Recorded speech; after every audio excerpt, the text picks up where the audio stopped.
రెగ్యులర్గా చూస్తున్న విజువల్స్ కానీ ఇప్పుడు డ్రైవింగ్ అనేది ఒక స్కిల్ అండ్ టాలెంట్గా చూస్తున్నారు. డ్రైవింగ్ అనేది ఒక రెస్పాన్సిబిలిటీ, ఒక అకౌంటబిలిటీ అన్న కామన్ సెన్స్ మనం కనుక ఇంబైబ్ చేయగలిగితే ఆ రైడర్ కావచ్చు, కో ప్యాసింజర్ కావచ్చు, maybe we can eradicate this much better.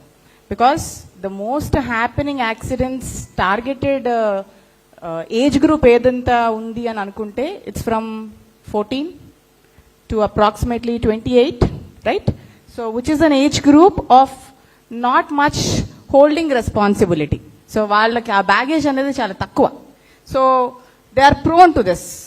So driving అనేది మనం it's not a skill or a talent. More than that there is a family behind me అన్న ఒక చిన్న కామన్ సెన్స్ పాయింట్ని కనుక మనం ఎక్కించగలిగితే మన చుట్టూ ఉన్న ప్రజల్లో definitely we can get over this అనేది ఒక ఒపీనియన్ క్రియేట్ అయింది నాకు.